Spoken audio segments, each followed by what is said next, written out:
Hey, what up, y'all? Mr. Cruz here, the latest teacher you never had, back with another video, continuing our series on BandLab and teaching you guys the ins and outs to BandLab. So for today's video, I'm going to teach you guys all about adding tracks. So usually when you start BandLab, you get a window that looks like this, right? Different options that you can kind of pick from. So I'm going to run through each one of those options for you guys, because that's essentially what you're going to be using to build out your song or your beat or whatever it is that you're creating. So let's hit add track.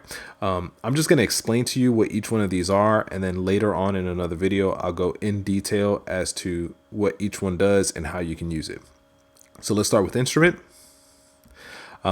Instrument. So if you saw my other video about the MIDI controller and about recording using your MIDI controller, instruments is where you can do that. You can't do it with a drum machine. You can't do it with voice, guitar, or bass. You can only do it with instrument. So the instrument panel down here, first of all, you have this, boom. If you want to blow up that panel, you can do that here. And then here at the bottom, can I drag this? I don't think I can't drag it. I have to use my cursor. Okay. Down here at the bottom, you have the different patches that you can use in order to preview or sample or pick what sounds you want.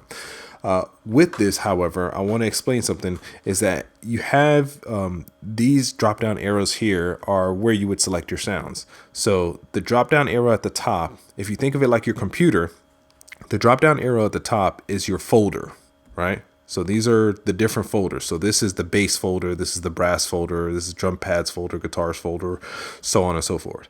The drop down arrow right below it is the files in that folder. All right. So if I wanted to have string sounds, I would go to the strings folder, and then inside that strings folder, I have all these different string sounds that I can use to kind of make my song or make my music. So that's just to give you guys a little, insight into that. And then of course, down here, you have your MIDI controller to let you know what device is going to trigger those notes. And yeah, when you have, so again, like you see, cello, harp, strings, sitar. If I blow this up, it's not going to do it. Wow, that's weird. So I guess it only does it for some of them, because it did it for the piano, right? Because we had accordion, church organ, so on and so forth. Boom. Oh wait, I was hitting the wrong one.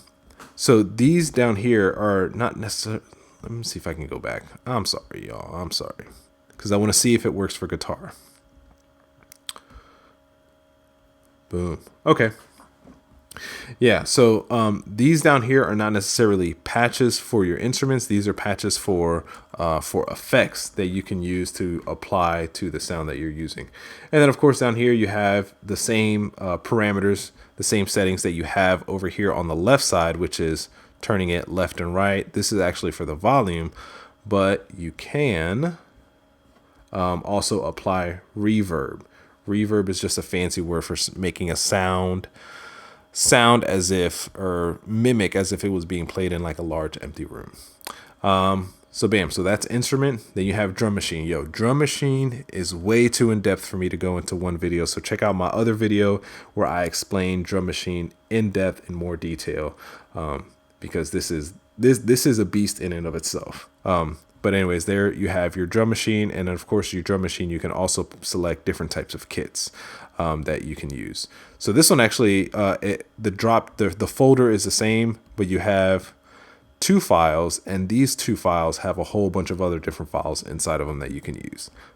Next up, we've got voice and mic. So if you're recording, so let's say you have an interface or you have a microphone or something in order for you to be able to record.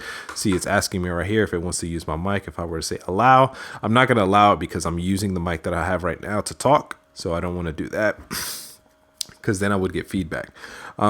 But you would be able to record yourself, your voice in here, and you would be able to monitor.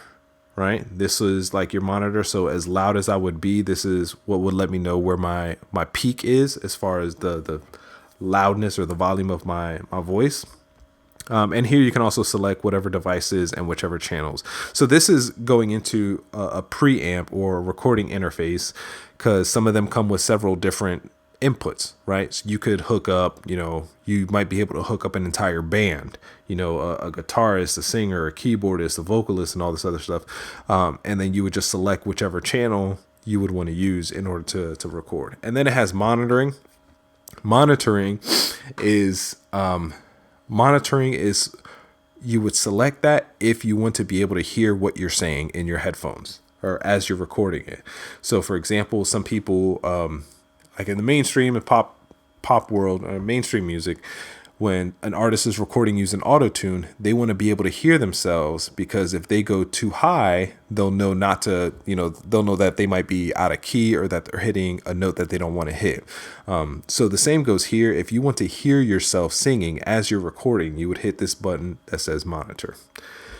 Boom. And then of course down here you have effects, but we'll get into all those things much later. All right, these last two are kind of hand in hand, and I'm going to explain these as one. So with guitar and bass, this allows you to, it pretty much does the exact same thing that voice and mic do. The only difference is it's if you're recording, how do I say this? There's two ways to record. There's essentially like a direct way of recording, and then there's a mic. So you either are literally plugging your guitar or your bass or your instrument directly into an object that will record the sounds that your guitar is playing, or you're being mic'd up. So for example, if somebody has like an acoustic set, they're being mic'd up. They're playing like an acoustic guitar. They're not having that guitar connected to the speakers in the, in the auditorium or whatever. They're literally just playing their microphone in front of they're literally playing their guitar in front of a microphone. And then that microphone is collecting that sound and then spitting that sound out back through whatever speaker system. So with bass and guitar, it's expecting you to be recording using the first method, the direct in method. So you literally have your guitar or your bass plugged into a recording interface or something that is going to be picking up that sound and translating that sound in here. But again, this outside of that, it's going to function the exact same way that voice and mic do, right? You can monitor, so you can listen to your bass or your guitar, your instrument as you're recording it, and you're also going to be selecting which one you want to record from. More than likely, it's going to be one channel, not 1 and 2 like it says down here. And I think that was it, right? Yeah. All right. So these two down here, if you want to import audio and MIDI, I'll go over that in a separate video. And then browse loops, that's going to be its own video, because that's another beast in and of itself. Anyways, hopefully you guys enjoyed that. I will see you guys next time. Make sure you guys hit the link in the description to go check out my website. Check out that drum kit that I have for you guys for free. Outside of that, it's your boy, Mr. Cruz, out.